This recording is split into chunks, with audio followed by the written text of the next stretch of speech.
On est heureux parce que il y a un peu plus de 6 mois, on accueillait une nouvelle compagnie sur notre aéroport. Donc c'est la compagnie Volotea. Et aujourd'hui, 31 mars, le vol inaugural de la compagnie EasyJet sur Milan. Donc, ils vont nous arriver de Milan. Donc, c'est la 3e compagnie low cost qui arrive sur notre territoire. On est très heureux parce que, vous savez, nous avons les années Covid qui ont fortement impacté notre activité. Et puis, l'année 2022 est repartie à la hausse, avec un début difficile, un premier semestre, bien sûr, qui a toujours été impacté par la crise sanitaire.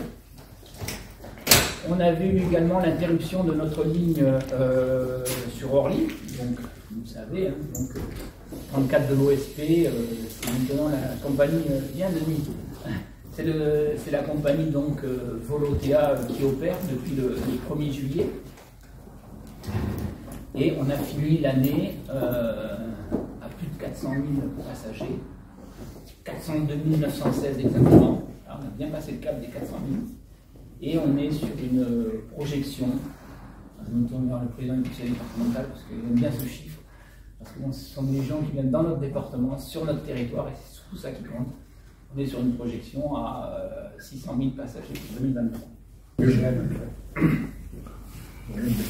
Merci. Bon, vous savez que l'aéroport sur le département de Pyrénées est un outil majeur en termes d'attractivité pour le département. Nous, on n'a pas de ligne LGV qui arrive jusqu'à chez nous, on n'est pas prêt d'en avoir. Donc, notre seul outil pour l'attractivité forte du département, bien sûr, l'aéroport. Je le dis sous le contrôle aussi de Denis Leluc, parce qu'on ne l'a pas présenté. Denis Leluc est le directeur général de l'ASPLAR. L'ASPLAR, c'est la société publique aéronautique de la région, dont Denis Leluc est le directeur général. C'est cette structure-là qui, aujourd'hui, préside le destinée de l'aéroport. L'ASPLAR, c'est en même temps Perpignan et Carcassonne. Peut-être Denis Leluc en dira deux mots. Aujourd'hui, bon, c'est vrai que c'est toujours un grand moment de satisfaction, parce qu'on a vécu des moments difficiles au niveau de cet aéroport, des périodes très complexes, y compris en termes financiers. Que la période de Covid, on est descendu à 72 000 passagers. Et c'est pas vieux, c'était en 2020. Bon, et comme on vient de le dire il y a quelques instants, Philippe, nous sommes remontés cette année à 400 000 passagers, ce qui est quand même réconfortant. Notre seuil de maximum est arrivé à 460 000 passagers, mais là on est passé quand même de 72 000 à 400 000 passagers, ce qui est quand même une excellente chose.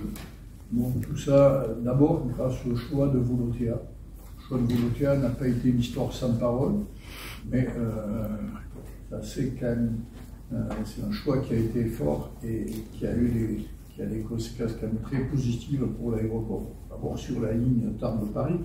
Pendant longtemps, Air France nous expliquait que le business plan de l'aéroport, de la ligne Tarbes-Paris, n'était pas rentable, il fallait accompagner cette compagnie qui nous amenait sur Paris avec des avions de 50 ou 60 places, parce que les avions à hélice. Et là, tout d'un coup, Volotea arrive, met un Airbus A319 avec 156 places, et l'avion est plein. Et tous les jours, quasiment plein. Donc voilà, quelque chose de concret. L'arrivée de Volotea sur la ligne Tarbes-Paris, plus les autres lignes que Volotea a ouvertes sur Strasbourg, Venise, Naples, Palerme, Catane, c'est fermé. Tout ça est générateur quand même de volume de passagers qui viennent sur l'aéroport, puisque avec Volotea, on est arrivé à 250 000 passagers sur l'aéroport. Donc voilà, quelque chose qui est un grand succès. Et c'est vrai que c'est arrivé après Ryanair, après Volotea, aujourd'hui l'arrivée d'EasyJet, qui est quand même une compagnie qui a un gros rayonnement quand même international. Bon, c'est quand même quelque chose qui va dans le bon sens et qui consolide bien sûr l'attractivité de l'aéroport du département, celle de Lourdes notamment, dépend fortement de l'aéroport. Aujourd'hui, les échanges qu'on a pu avoir, y compris avec Voltaire, pas plus tard que hier, indiquent que l'été prochain, il y a d'ores et déjà des avions complets depuis l'Italie pour venir sur Lourdes. Donc tout ça va participer quand même au renforcement de l'économie lourdaise et à travers Lourdes, c'est quand même l'économie du département qui est concernée. Ce sera de la taxe de séjour, ça sera de la consommation, ça sera même tout ce qui participe à l'économie du département, dont on a toujours bien besoin. S'agissant de la région, j'interviens ici en tant que vice-président de la région, mais Philippe est également élu de la région, puisqu'il est fils de Pyrénéen. On est obligé on se réjouit de voir le nouvel essor que prend cet aéroport. Ça, c'est une réalité. Je viens de le dire, 600 000 passagers cette année. Ça me conforte dans le choix que nous avons fait, parce que c'était pas évident, il y a eu quelques vicissitudes. Et c'est là que la formule résister, c'est exister. C'est vrai que nous avons résisté localement et ensemble d'ailleurs.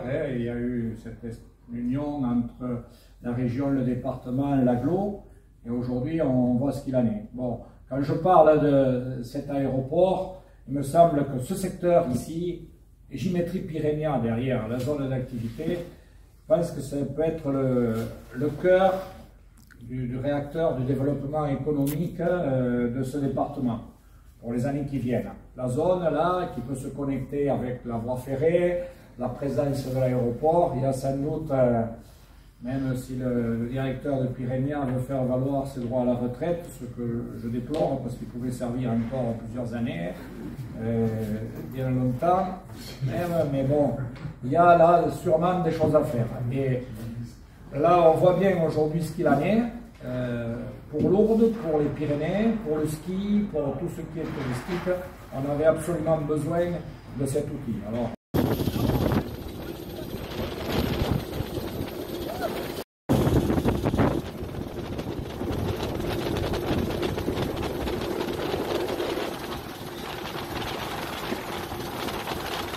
finalement venu ici, à Tarbes et à Lourdes? Avec moi, la maman de ma femme et ma fille. Non, c'est pas qui Ouais. Et vous êtes venu pour venir à Lourdes? Pourquoi vous êtes... Dites-moi. Où est-ce que vous... c'est la première fois et c'est la curiosité de voir qu'est-ce qu'il y a ici.